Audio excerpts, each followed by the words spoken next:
Howdy doodly doo people, there's a macro shot. The other shot. Right, let's go for a little walk because there's people coming. Looks like a strange tone in your hand.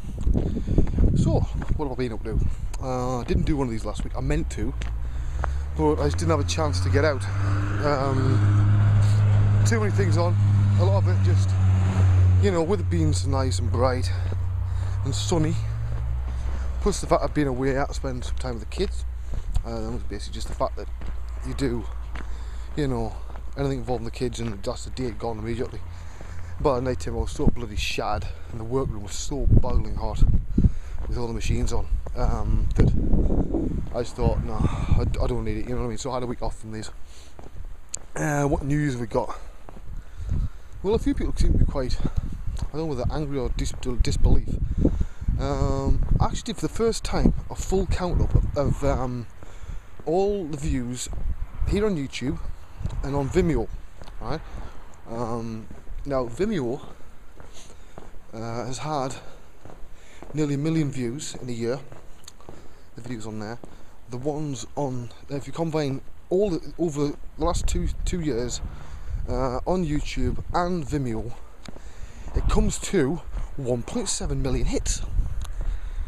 Now, I was interested in people's reactions. I thought a lot of people would be like, "Whoa, dude, that's nice. It's interesting." Because to be honest, I've been working towards this for a long time. You know, I wanted that magic 1 million number, just for me, not for anybody else, right? Just because it's nice round number, right? And that means everybody comes to me and says, "Who the fuck do you think you are?" Well, I'm the guy with 1.7 million views, right? You know, it's nice to shut the idiots up, right? But that's not the main thing. It's just I want to do it. I was accused by people that should know better, close people I know in 3D.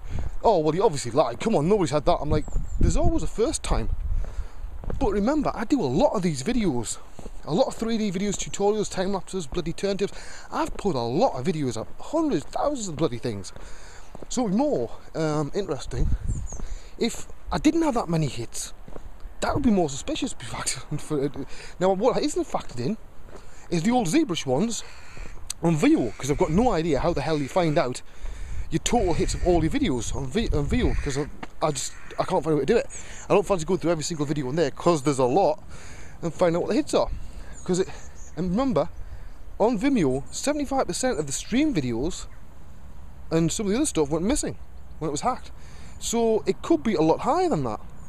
It's not factoring in the masterclass for Mudbox 2010 last year, SIGGRAPH, you know, the one I videoed.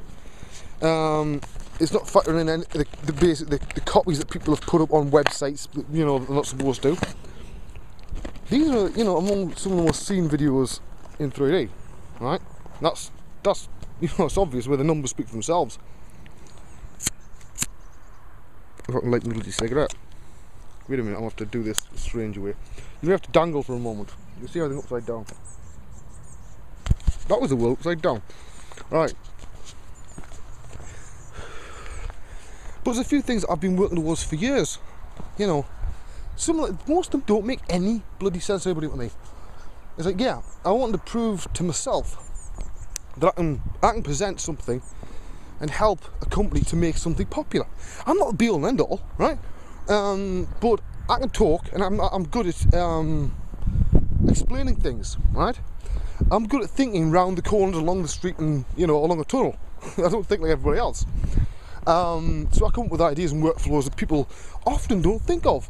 I've just put one up on the on-demand stream, which is without doubt the most impressive one I've ever done. It's a tip I've known for a long time and I've kept to myself.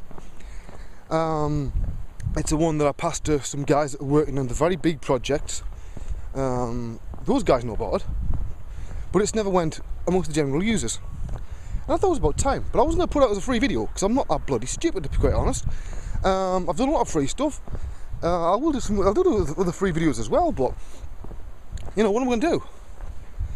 It's you guys getting a bit stupid, you know. It's people sort of looked at me as the guy who did the free shit, right? Which meant I didn't get any money. At the moment I'm sitting, and I'll show you exactly what I have in the world until midday today, when some money clears in the bank. I have that 270 in the world. That's what I've got, right? So done every day, about 12 up to 12. Then I'll be sort of liquid a little bit for about 5 days, and then we'll see what happens after that. Now, I've had a bit of a nasty shock in that I was notified that the SIGGRAPH Masterclass, you've got to use their laptop. See, for stuff like 3D Max and stuff, that doesn't really matter, right?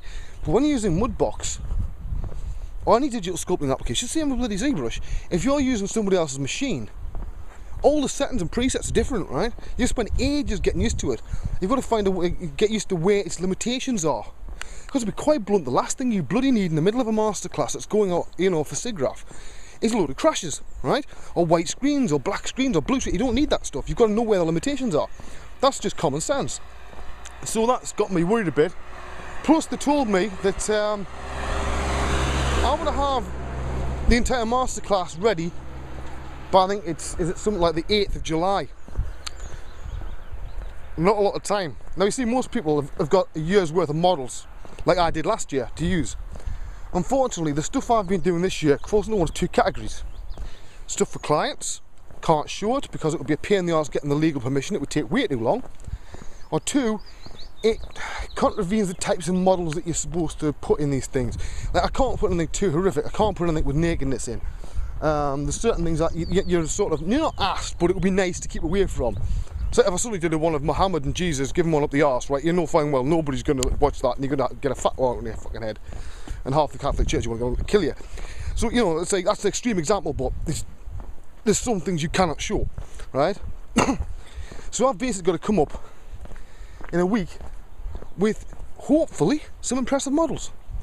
So what's the sticking point? Well, I'm on one of those dead periods at the moment because I've done a load of work on the Reducto code. Just, it's not big stuff I'm adding, it's just like I'm tidying some of the code up and optimising a few little bits before the big optimisation when it starts running on GPU, which is going to be a long job because it's 16 mega source code. So, you know, that's a pretty tall order, and it has got me worried.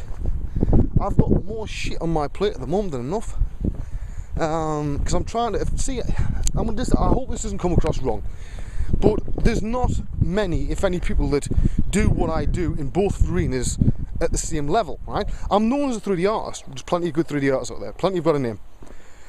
Not many that I know of, or any. I also have a good name as a programmer. So if I have problems dealing with shit, there's nobody I can go to. I can't say, you know, mate, look, I'm having a problem. Can you give us a bit of advice? Right? If I have a problem from the 3D art side of dealing with shit, I'll go to Glenn. Right? I can go to Magda Dale and say, look, man, just listen for a second. I just need to talk to somebody. You can get something off your head, off your chest, right? These people understand because they're sharp and the same as you, right? But when you do both, often people don't understand. It's not like scripting, you know, and doing Mel script or Mac script. When you're dealing in pure C and highly, you know, highly complex mathematical sort of algorithms, you know, it's not conducive to good art, right? So I'm going to sort of put that to one side for a little while and sort of forget about Reducto for a few days and all the other stuff I'm working on, like Exodus and things like that, and try and kickstart the art again, and hope we've got enough time. Now, it's also the summer, which means the kids are outside playing all the time. Kane's out all day every day, right? So I can't get a video recorded at the moment because there's that much noise and screaming and shouting as kids running around the green outside our house. Now, we've usually got a house full of kids from down the street. They can't get any videos recorded until late at night, and by then I'm usually so bloody shagged out, you know, you don't fancy it. Plus I've also, let's see what time it is, you know, I've just had a 4-day migraine, constant day and night, so if I look a bit sort of tired, and that's why, right, because it knocks the shit out of me. But so yeah, there's nobody I can basically go to and say, you know something, I need a bit of advice. And I'm not about program side or the arts, I'm just about just sometimes dealing with the two in the same head is not easy. It's very hard, and there's times when it does start to send you a little bit odd. It's the reason I originally gave up programming as a career, because it's not something I can do 24 hours a day. I do it now and again when I'm in the right place mentally. If I try to mix them both at the same time, both turn out shite. You know, like I tried that. I had to for a video for the on-demand stream. And even though I wasn't doing a model in the actual model and video, it was the workflow thing, the programming that I'd done, I spent 2 days and it basically fucked it up, right? A couple lines of code and I had to go out and redo it. So it happens. So, see you in the second video.